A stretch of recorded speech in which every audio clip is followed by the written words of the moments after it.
Hey you! Yes you! Do you love playing Game Boy, Game Boy Color, or Game Boy Advance games? But do you find it silly playing them at home when you've got a perfectly good TV going to waste? Then I have the solution to your problem, my friend, the GameCube Game Boy player from Nintendo. This nifty device attaches to the bottom of your GameCube, and with the inbuilt screws that firmly screw this add-on into the GameCube, it's not going anywhere. A great thing about this add-on is it draws its power from the GameCube itself, so no need for multiple power adapters. All you need to do now is just pop in the Game Boy player disc and you're ready to go. I know what you're thinking. How is playing Game Boy, Game Boy Color or Game Boy Advance games through the GameCube Game Boy player any different than playing these games through emulation? Well, there is a huge difference.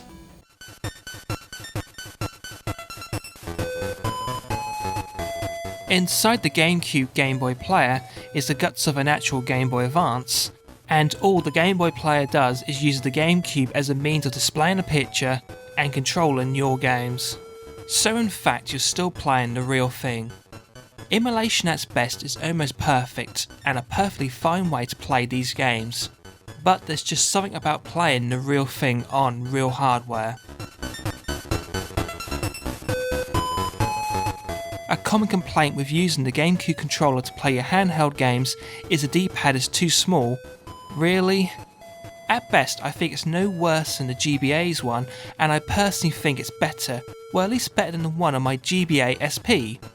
But what about the analog stick? Well, for arcade style games it's perfect, but for games like Harvest Moon where you need more precise controls, you're better off sticking to the D-pad. If you're going for the real thing all the way, then you could get a GameCube to Game Boy Advance cable and use your GBA as a controller. We've covered the hardware and the controller, so let's dive right in and play some Game Boy games on the GameCube Game Boy player.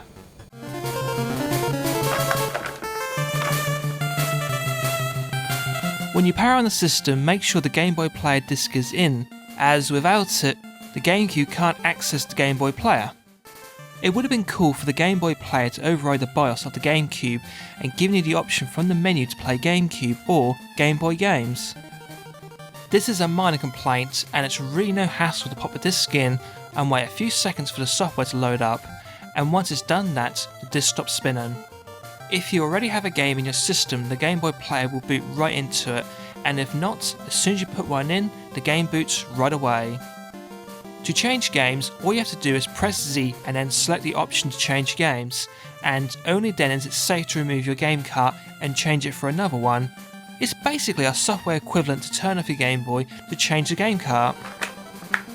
Pulling out a GB or a GBC cart is no problem as they stick right out, but with GBA carts you can't do that. Thankfully Nintendo has included a switch to the right that allows you to eject your GBA carts. From the menu you're given a few options to tweak your gaming experience. First you can choose what level of zoom you want, and second you have the choice of 3 filters that can sharpen or soften your image. I prefer to keep it on normal. To be honest, I couldn't really tell the difference between them, but even still, it was nice they were included. Another option is the timer. It allows you to set how long you want the Game Boy player to be active. I personally don't see the point of it, but if you have kids then this might be a useful feature for you. You also have the option of changing the controller layout of where the start and select buttons are placed. And last, the borders.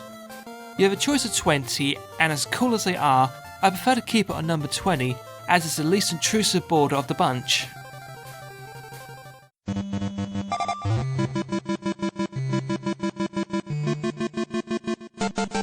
As I said earlier, the Game Boy player has real hardware inside of it, so that would mean all games should work, right? Well, as long as it's not a game that requires use of the communication port or the infrared one, then you should be fine, as both are not present on the Game Boy player. The Game Boy camera will work, but because of the way it faces when plugged in, it's as good as useless as you can't take any decent pictures. And even if it did work, you can't connect the printer. For Game Boy Advance games, As long as it's not a rumble cart, you should be fine. Also, any Game Boy Advance game that uses a wired or wireless connection for multiplayer will work without a problem. Some cheat carts, media carts or flash cards for the GB, GBC or GBA may not work. So from my understanding, if it's a bog standard game with no special hardware in it and does not require use of communication port or the infrared one, then it should work without a problem, and in total I would say about 99% of the whole Game Boy library should work without any issues.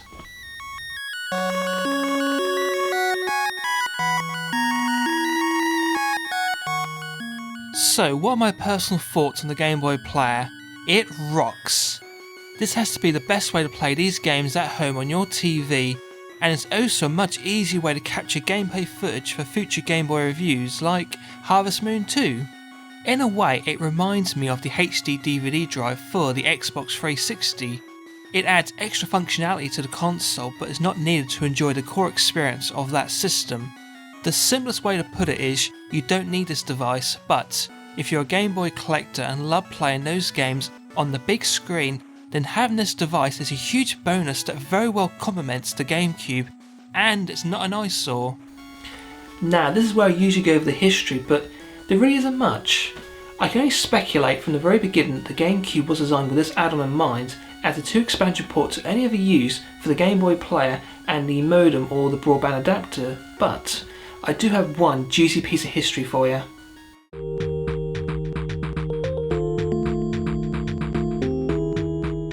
For the Super Nintendo, there was a Super Game Boy that played Game Boy, Super Game Boy, and some Game Boy Color / Game Boy Hybrid games.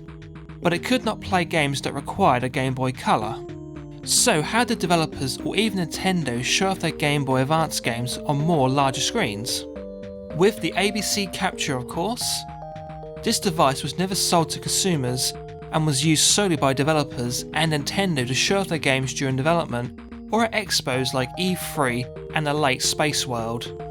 There was also the Wide Boy 64 for the Nintendo 64. This was used for the same purposes as the ABC capture to play GB/GBC and later GBA games with the updated version of the Wide Boy 64. These were often used at Pokemon tournaments and by the press as an easy way of getting screen grabs for magazine reviews. This device, like the ABC capture, was never sold to consumers, and I imagine people often ask about these 2 devices, and that might have been the reason why the Game Boy Player was developed, to satisfy demand. If you're on the hunt for a Game Boy Player, then make sure you get it with the disc. Plenty of Game Boy Players are listed on their own on eBay, but I've never seen the disc for sale on its own. So if you were thinking, well, if I see a Game Boy Player on its own being sold cheap, then I might as well get one and wait for a Game Boy Player disc to be sold on its own. If you're of that thinking, then you'll be waiting a long time, as it's why these units on their own without the disc are sold for so cheap. These complete units can go from anywhere from £35 and up, and that's without postage. I have to say a special thank you to Stuart McNeil, the owner of M&M Games, for doing what I can only describe as an amazing fair price on this piece of hardware. If you're in the London area, then check out the shop and tell them Michael sent you. From pictures and videos I've seen, it's an amazing shop that caters to all gamers, especially retro ones. If you don't live in the London area, then check out their Facebook and YouTube pages for updates on the latest retro game additions to the store. Also, if you're a fellow game reviewer looking for a certain game to review at a fair price, then get in contact with them, and if they have the game you're looking for, they will happily give you a discount for a mention of M&M Games in your review. I want to thank you all for watching my review, and if you're on the hunt for one of these babies yourself, good luck and happy hunting. Until next time.